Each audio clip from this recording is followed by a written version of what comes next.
Hello friends, myself Dr. Alka Mukherjee. I am a medico-legal expert from Nagpur. Today I will be talking on a very important topic, that is medico-legal aspects of female sterilization. The female sterilization is the most common operation carried out by our members and also medical officers in our country. This operation forms an integral part of our National Family Welfare Program. The common methods used in our country are mini laparotomy, laparotomy with tubal ligation and laparoscopy. Mini laparotomy can be done as puerperial, concurrent or interval sterilization.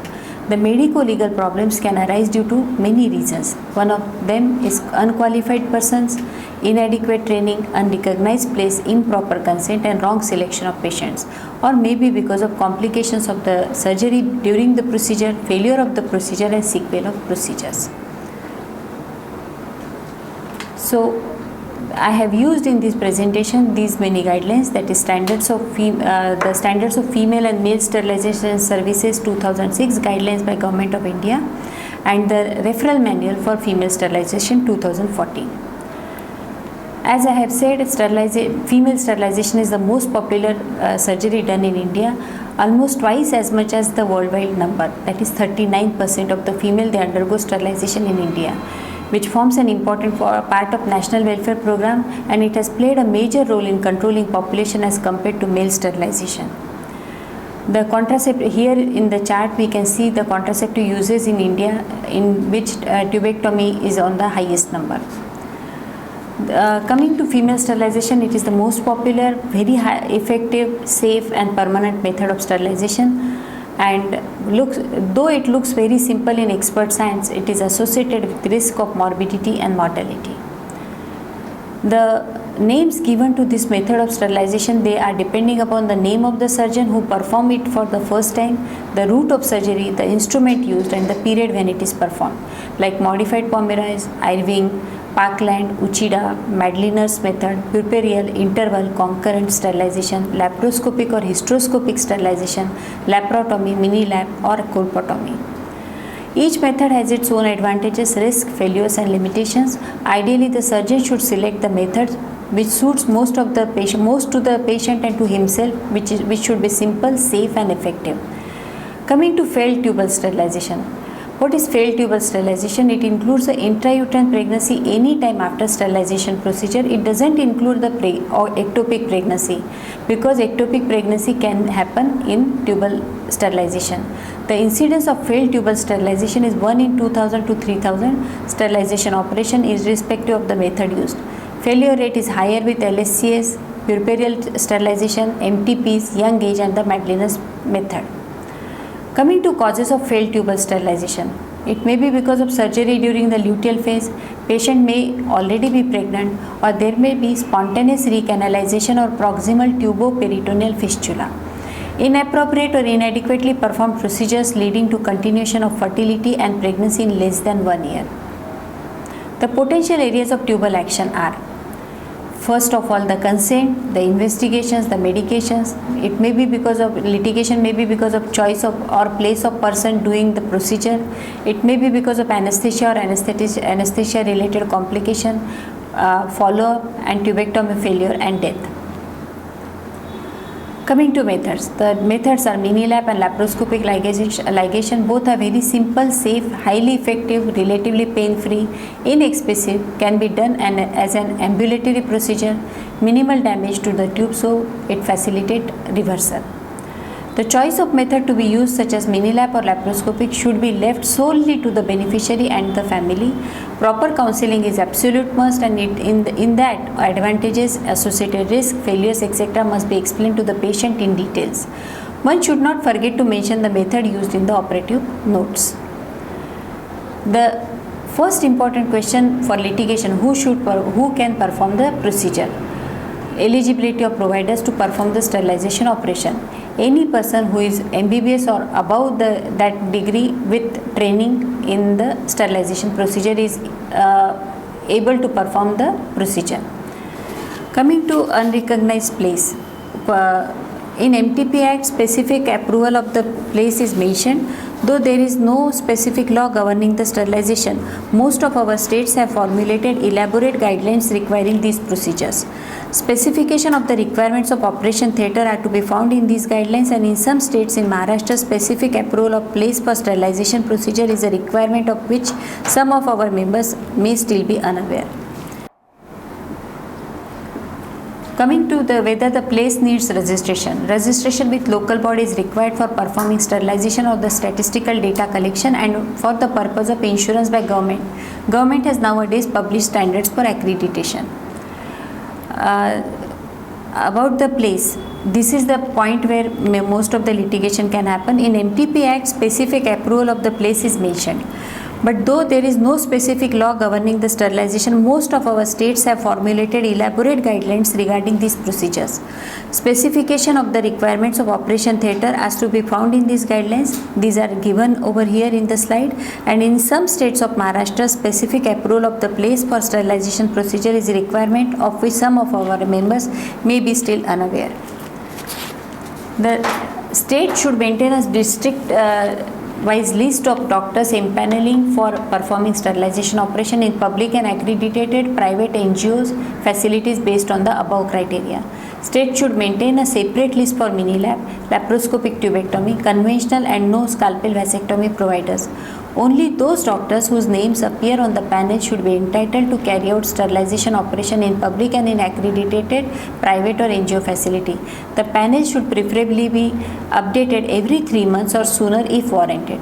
A doctor impaneled with one state or district of India is eligible to perform sterilization operation in other states or districts of India. The states can impanel doctors who are already performing sterilization operation in the public facility for the last 3 years. It is advisable that private facilities offering sterilization services get accredited with the state quality assurance committee or district quality assurance committee if they wish to avail the benefits of compensation and the indemnity schemes as per the guidelines of those schemes. So coming to next important medical legal aspect, that is when to do, that is timing of surgery. For the first important timing is the interval procedure. We can do tubectomy as an interval procedure within 7 days of menstrual cycle preferably, but any time if client is sure that she is not pregnant. The postpartum sterilization is the second time when we can go ahead with tubectomy surgery, that is within 7 days of surgery. Following spontaneous abortion, simultaneously we can do, or within 7 days after excluding infection. Following MTP, immediately we can do with MTP as a MTP with tubectomy. Following medical abortion in next menstrual cycle. It can be done concurrently with other surgeries like LSCS, salpingectomy or ovarian cystectomy. From switching over from another contraceptive method to tubectomy.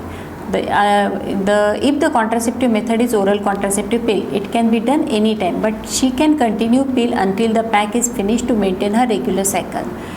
Second contraceptive method is intrauterine contraceptive device. If we do tubectomy in the patient who is having already a contraceptive device, it can be done anytime, but it should be done concurrently with removal of the IUCD. After using emergency contraceptive pills, it can be done within 7 days after the start of next monthly bleeding or any time it is reasonably certain she is not pregnant. Coming to the next important aspect, that is counseling and informed consent. Again, proper informed consent and counseling should be part of any operation.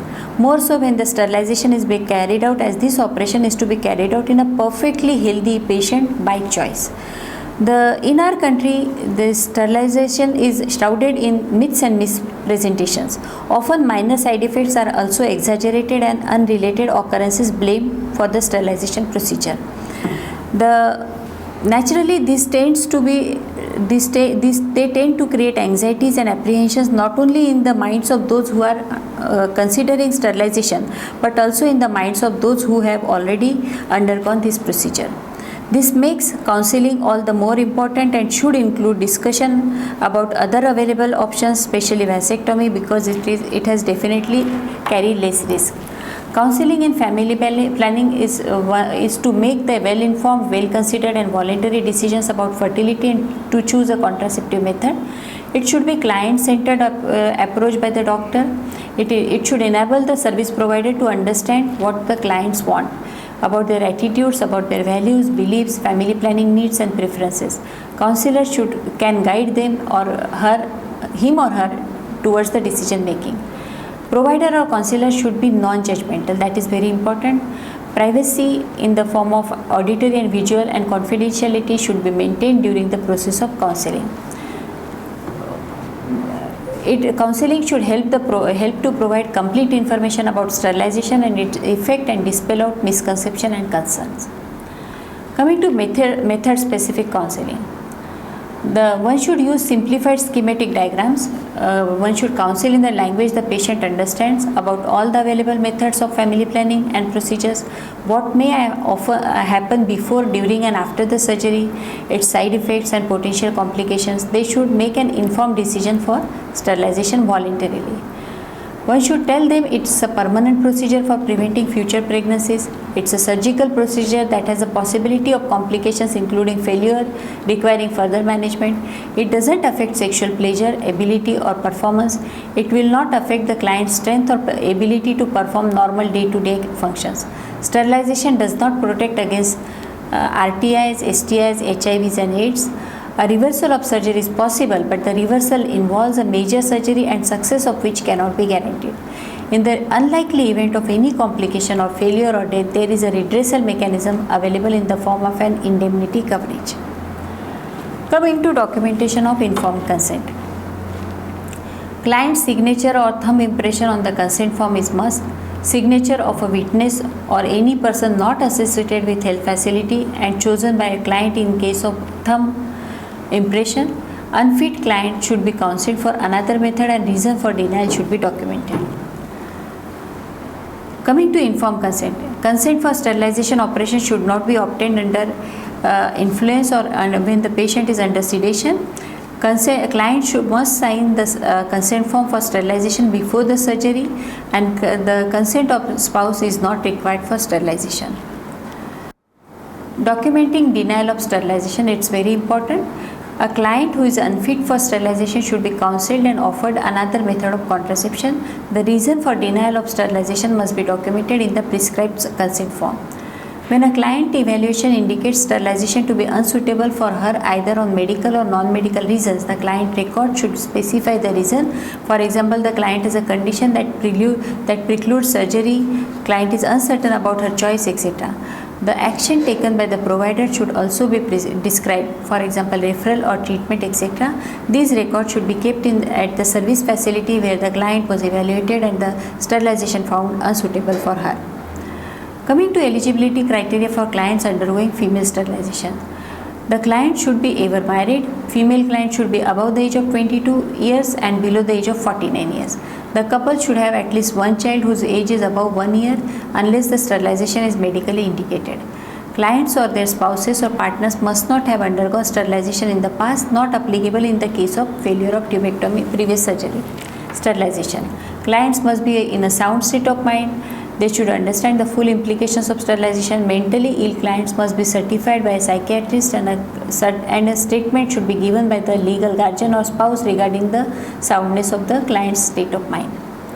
Coming to clinical assessment of client and steps prior to surgery. Complete menstrual, obstetrics, contraceptive history and medical history of the client is must. Complete examination including pelvic examinations, pars speculum examination, bimanual examination should be done. Any abnormality or lesion on the external genitalia, enlarged groin nodes, vaginal discharge, purulent cervicitis, cervical motion, tenderness, uterus size, shape and position and mobility is to be noted. Any adnexal mass or tenderness should be noted, and check for the signs of pregnancy or any uterine abnormality. One should go ahead with the investigation like hemoglobin level and complete urine report, urine pregnancy test, blood group, HIV, blood sugar. And if there is any medical illness or still tubectomy is to be done, then physician's fitness is must. Coming to procedure instruction, we all know these are the prerequisites for any operative procedure, that is cleaning, trimming the pubic and perineal hair, having bath and wearing the clean loose clothes, not having a meal on the morning of the surgery, not even water she should be NBM for 4 to 6 hours, She should empty her bowel in the morning and bladder just before entering the OT. She should remove her glasses, contact lens, dentures, jewelry and lipstick. She should have a responsible adult accompanying her. Coming to analgesia and anesthesia, local anesthesia along with sedation is preferred method. General anesthesia may be required if the patient is uncooperative or patient is obese or allergic to the drugs of local anesthesia or anticipated difficult surgery in well equipped, but it should be done in it should be anticipated prior, and difficult surgery should be done in a well equipped centers. Skin sensitivity test for local anesthesia has no established predictive value for anaphylactic reaction, because even though you test it, the patient can get an anaphylactic reaction later on. The anesthetist must be qualified and competent to handle the emergency. This is the drug list which is given as per the weight of the patient. If the patient is thin build, then pethidine 25 mg and promethazine 12.5 mg we use, or pentazocine 15 mg or promethazine 12.5 mg. It should be given intramuscular, and if we are going to do it in local anesthesia, repeat dose can be given in the form of pethidine 10 mg. Sometimes if it is given on the table, it should be given by IV 5 minutes prior to surgery, and the patient can be done under this anesthesia. If the patient is in the belt of 40 to 50 mg, we have to increase the dose, and in well-built patient the dose is further has to be increased. The vital signs which are to be monitored for the female sterilization are the pulse, blood pressure every 15 minutes after the pre-medication, and intraoperative we have to monitor the patient continuously, post-operative every 15 minutes for first hour, and longer if the patient is not stable or awake, and every hour until 4 hours till the patient gets discharged. For prevention of infection, we all know the proper techniques for hand washing, self-protection of healthcare providers, self-work practices, handling of sharp items, environmental cleanliness, proper instrument processing and waste management plans. Coming to post-operative care. The post-operative care is a very important point in medico-legal, as we consider the medico-legal aspect. One should receive the patient from the operation theatre, review the patient record, make the patient as comfortable as possible. You should never leave an over-sedated patient unattended for the risk of complications or choking. Check the surgical dressing for oozing or bleeding.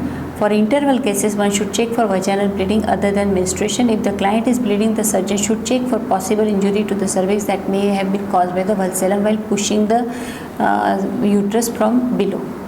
Then one should administer the drugs or treatment if there are any symptomatic management. One should provide water, tea and fruit juices when comfortable, and complete the client record form. The client may be discharged when following conditions are met, like post-operative after 4 hours if the vitals are stable, patient is fully awake, passed urine, can talk, can drink, can walk. One should evaluate whether necessary. If necessary, she should be kept overnight at the facility. She should be accompanied by a responsible adult while returning home. Analgesics, antibiotics and other medicines may be provided and or prescribed as required. After sedation has worn off and before discharge, a trained staff member should repeat the post-operative instructions to the client or designated accompanying person, and one should provide a complete written copy of the post-operative instructions. The following are the indications when the client is not ready for discharge and need to be kept overnight. If she is continuously vomiting, she is not ready to ambulate, she is showing signs of possible abdominal bleeding, she is showing signs of hypovolemia, she shows incomplete or late recovery from anesthesia, or a responsible adult is not available, and when it is too late in the evening to leave for home. Warning signs following female sterilization are: client should return to the clinic or contact the clinic or doctor immediately if she develops any of the following, that is dizziness with fainting, persistent or increasing abdominal pain, bleeding or fluid oozing from the incision, uterine cramps, incision discomfort, abdominal discomfort or light vaginal bleeding, or pain in the left shoulder, or unable to pass urine. At the time of discharge, she should rest for the remainder of the day and resume light work after 48 hours. She should avoid heavy weight lifting or putting tension on the incision for 1 week. She should be able to return to the full activities within 1 week after surgery. She should use medications as instructed. She should take antibiotics if only if they are advised. She should resume normal diet as soon as possible. She should keep the incision area clean and dry. She should not disturb or open the dressing. She should bath after 24 hours following the surgery, but if the dressing becomes wet, it should be changed so that the incision area is kept dry until the stitches are removed. Report to the doctor or clinic if there is excessive pain, fainting, fever, bleeding or pus discharge from the incision, or not past urinary or not past flatus, and feels bloating of the abdomen. In these cases, she should report to the clinic immediately. Coming to follow-up, first follow-up should be after 48 hours, second follow-up visit should be after 7 days, third visit after next cycle, and emergency visit should receive, she can come anytime, but it should be attended very appropriately and immediately by the attending doctor. Before discharging the client, the staff nurse should assure the following things: client understands the signs of potential problems, that is warning signs, and should return to the clinic immediately or seek emergency care if problem develops. Client has heard and repeated the post-operative instructions. Client has received any medication order. Client has received a follow-up appointment, and client is a responsible adult to accompany with her to her home. Certain tips and tricks to avoid complications of surgery. Since the fallopian tubes have a peritoneal layer that contains nerve endings, clients often feel pain when the fallopian tubes are grasped. To prevent pain, one can spray 1 to 2 ml of 1% lignocaine without adrenaline on each fallopian tube through the incision, which the surgical assistant is holding open with the retractors. One should wait for 30 to 60 seconds for the anesthetic to take effect. Second one should confirm that tube and not the round ligament has been ligated by identifying the lumen in the portion of the tube which has been removed. In postpartum women, the abdominal wall in the subumbilical area is very thin. Therefore, dissection must be performed very cautiously to avoid the injury to the underlying structures. The next important tip is a full bladder increases the risk of injury to urinary bladder during abdominal entry. So immediately before the procedure, one should empty the bladder. One should discourage the routine use of catheter that may cause infection to the patient. But yes, in case if you palpate bladder, if you are able to palpate the full bladder on inspection or palpation, then you should catheterize the patient before surgery. Due to diastasis of the rectus, there is no intervening rectus muscle under the umbilicus, and in postpartum clients, the fascia, the peritoneum usually gets adhered, which makes them one layer. Therefore, layer by layer dissection is usually necessary, since the surgeon generally enters the abdomen immediately after incising the rectus fascia. To prevent injury to the underlying structure, one should avoid using tooth instruments. Coming to complications of female sterilization and their management, we all know about the intraoperative complication like nausea, vomiting, vasovagal attack, respiratory depression, cardiorespiratory arrest, or uterine perforation due to introduction of uterine elevator from below, and bleeding from the mesosalpinx, or injury to the urinary bladder, or injury to the intra-abdominal viscera, or convulsions and toxic reactions to local anesthesia. Here I want to stress upon this factor that is very important, that is convulsions and toxic reactions to the local anesthesia. The foremost priority is to maintain patency of airway, and one should give 100% oxygen inhalation. If the convulsions persist, one can administer injection diazepam 5 to 10 mg IV. Administration of IV fluid is not generally required but may be given if necessary. Surgery should be stopped and patient allowed to recover. Further surgery should be performed at a center and with a full range of services. The post-operative complications like wound sepsis, hematoma in the abdominal wall should be taken care of. The intestinal obstruction, tetanus and incision hernia are the furthermost complication. The client should be hospitalized in case of intestinal obstruction or paralytic ileus. If she is not already in hospital, one should keep the patient on nil by mouth, put the nasogastric suction, give IV fluids, antibiotics and analgesics as indicated, and refer to a higher center. If tetanus is diagnosed, the patient must be transferred immediately to a proper center for treatment.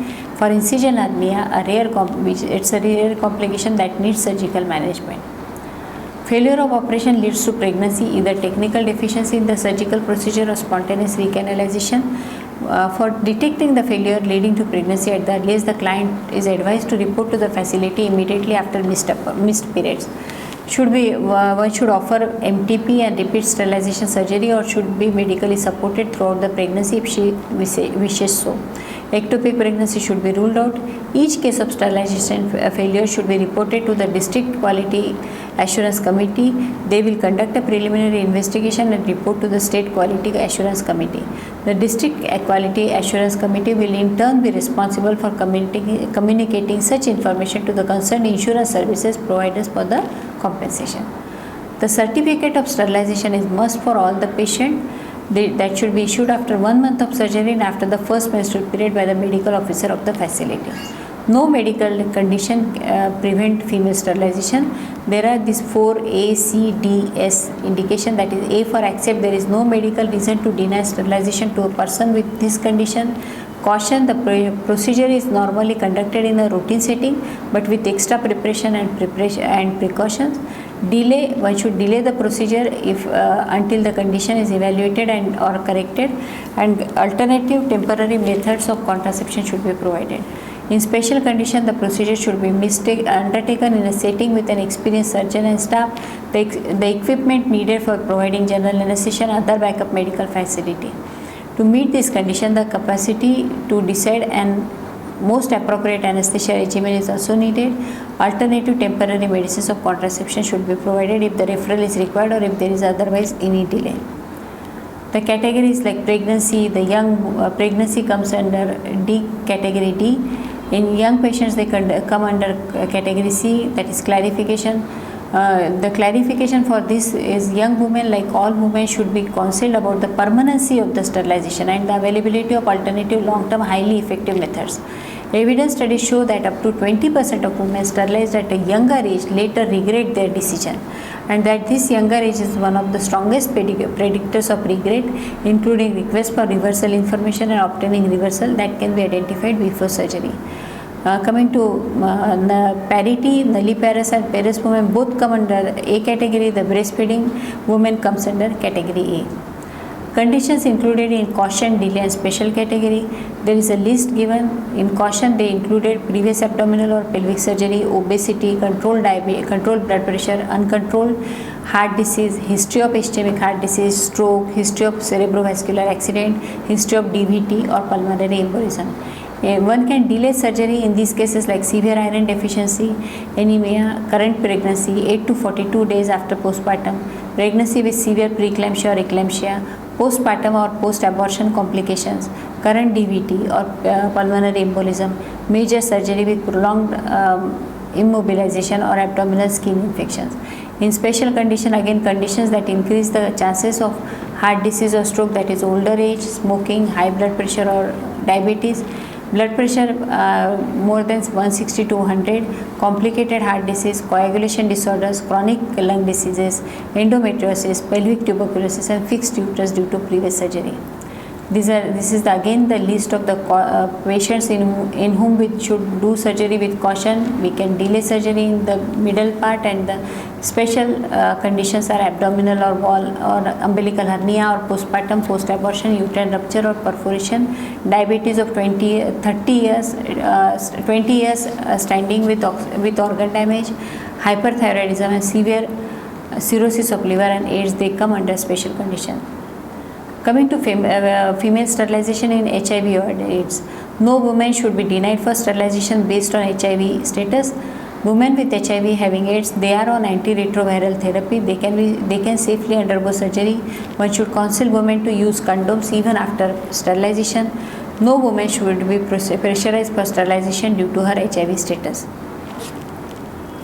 Coming to prevention of litigation, it's the most important part of this presentation, which take maximum possible precautions in selecting the case and the procedure. Take informed consent after proper counseling as per the State Family Welfare Bureau. Good and effective communication is the key to success with the relatives, with the patient and the staff. Document every part, everything what we have done and further follow-up notes. All your registers in the OT, they are important, that is autoclaving, fumigation and every register is important, including the OT swab. Also document the need to report immediately in case of complications, in the case if she misses up menses for MTP, repeat sterilization or husband's vasectomy. We come together and force the government to formulate a clear policy as regards protection to doctors in this important national program. If you receive a legal notice from the patient, consumer forum or any other court, then one should contact the medico-legal cell of our association, enclose the copy of notice along with the Xerox copy of insurance policy of concerned and current year. Brief case summary should be made in consultation with medico-legal expert. One should select proper advocate, discuss the case and reply should be prepared. Burden of proof always lie with the patient. Apart from above precautions, tubectomy guidelines 2006 also protect us. There was a case one of the case in which a woman became pregnant 8.5 years after tubectomy. For that, she consulted her doctor who diagnosed her non-pregnant. Sonography was advised by another doctor which revealed a 5 weeks pregnancy. Subsequently, patient delivered a female child. Negligence was held against the first doctor for missing a diagnosis. District forum held the doctor negligent. Doctor went to higher forum. State commission held the doctor not negligent. The patient went to appeal, but the national commission too held the patient not negligent. In the above case, Supreme Court's landmark judgment in case of State of Punjab versus Shivram, the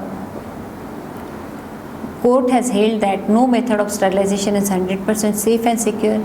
In spite of successful operation, women can become pregnant due to natural causes. If she misses a period, she is expected to consult doctor immediately, and if she doesn't want pregnancy, she can get it terminated legally as per the MTP Act. In view of our judgment of a Supreme Court, no sterilization operation is 100% foolproof. Therefore, government has formulated a scheme of rupees 5,000 payment to the patient in case of pregnancy after tubectomy. In this case, patient has consulted the concerned doctor in December 2000 and got delivered in September 2001. It is not possible to detect pregnancy at such an earlier age. Doctor has not given any medicine to terminate the pregnancy. The order of state commission is correct. Thus, one should not hesitate to do sterilization operation for possibility of failure since it's a national program. At the same time, operate with competency or on a properly selected, well-counseled patient, keep proper records, advise proper follow-ups and take the help of medico-legal expert if the need arises. Coming to steps of the claim procedure, the District Quality Assurance Committee to process the claim arising out of death, complication and failure attributable to sterilization to be put in front of the state authority. Beneficiary to file the claim document within 90 days from the occurrence of event of the complication of failures or death. Stipulated time limit for settlement of claim would be 15 working days in case of death and 21 days in case of others after submission of all required documents. The CMO, the CDMO, CMHO or CDHMO or DMO joint director to duly sign, stamp and authenticate the claim documents for processing, preferably within 30 days from the date of filing of claims document. The state committee to scrutinize the documents and if required call for any new or relevant material missing from the recommendations of district committee. The state committee to review every single case in the state and recommend release of funds to the district whenever applicable. Family planning indemnity scheme. If there is death, in case of death, the upper limit for getting a payment is around rupees 2 lakhs. Death immediately or within 7 days from the date of discharge from the hospital. Death attributable to sterilization within 8 to 30 days from the date of discharge from the hospital, the patient is able to get 50,000 rupees. The failure of sterilization, rupees 30,000 is to be given to the patient. Cost of treatment in hospital or up to 60 days arising out of complication attributable to sterilization operation inclusive of complication during process of sterilization operation from the date of discharge, actually not exceeding rupees 25,000. Indemnity per doctor health facility for not more than 4 in a year is up to 2 lakhs per claim. Why postpartum sterilization should not be performed after 7 days? By 7 days after delivery, the uterus descends into pelvis, which makes access to the fallopian tubes more difficult. Bacteria are present more often in the tubes and endometrial cavity, which needs to increase the chances of infection. Hence, the procedure should be postponed to 42 days, that is 6 weeks after delivery, when the uterus has involuted and become less vascular and risk of pelvic infection is also reduced. Precautions to be taken while providing postpartum mini-lap tubectomy. Postpartum women should be carefully screened for problems like PPH or other conditions that could lead to increased risk of infection, and special care must be taken while exposing the tubes since the engorged postpartum vessels can bleed vigorously if injured. Surgeon must ensure that ligatures on the tube are secure to prevent the slipping and hemorrhage after the procedure is completed. Some special situation. Tubectomies in the camp setup. Many times our members, they are requested to carry out tubectomies in camp setups by the government authorities, and our members, they do so on charitable basis. But even when precautions has to be taken, there are central government guidelines for such camps which should be always followed. Proper pre-operative screening, proper sterility precautions should be taken in, and especially post-operative care should be designated to qualified and competent medical officer. Otherwise, the surgeon may be faced with vicarious liability. In case of mentally handicapped persons, we have already said in these cases it is important to involve the psychiatrist, patient's guardians, and one more competent colleague for second opinion. Onus of proving the need for such operation may be on the person. There is another case, that is case of Santa versus government of Haryana. In this judgment, the Honorable Court has held the doctor liable for performing the sterilization negligently and also held the state government liable to pay compensation to the patient, which includes expenses to bring up the child up to puberty. Unfortunately, this judgment has been only partially reported in most of the newspapers, leading to a lot of apprehension amongst our members. Most of them, they are now under the misconception that any failure to sterilization operation would make them liable for huge payments. The fact of the case are as follows. When the patient conceived, she contacted the CMO. She was informed that she is not pregnant. 2 months later, when the pregnancy becomes apparent, she again approached and asked for, that time they told them her sterilization operation was not successful. Doctor who has carried the operation himself told the court that he only operated on the right fallopian tube and not touched the left one, which indicates that complete sterilization operation was not done, but patient was not informed. Patient was informed that operation was successful and she will not conceive in future. She requested for an abortion, but she was not advised to go for abortion because it was dangerous to her life. In this judgment, the court have rightly considered family planning work is of utmost importance to the country. Secondly, courts also have made the state government liable for compensation. Thirdly, for the first time in our country, the Supreme Court has ruled on compensation for bringing up an unwanted child. Lastly, in this case, the courts have not denied the possibility of failure of the sterilization due to natural decanalization of the tube, in which case it will not come under the definition of negligence at all. So take home messages: mini tubectomy and laparoscopic tubal ligation, occlusion under local anesthesia, safe and simple procedure should be guided by the following principles. And client must be provided informed choice. Written consent should be taken. Doctors and staff should be trained and skilled in the female sterilization techniques. Use of appropriate anesthesia and managing emergencies. All instruments and equipments must be in optimum working condition. The facility must be equipped with drug and equipment to handle emergencies as appropriate. And standard infection prevention practices must be adhered to. Patient must be screened for medical eligibility for female sterilization. Proper case selection after counseling and examination according to the checklist can be done with the client consent. 4 to 6 hours fasting is enough. Preferably should be done in local anesthesia. Can be discharged after 4 hours. If only one tube is ligated, it should be explained to the patient in writing along with a witness signature. Private hospitals should be accredited for procedure by State Quality Assurance Committee.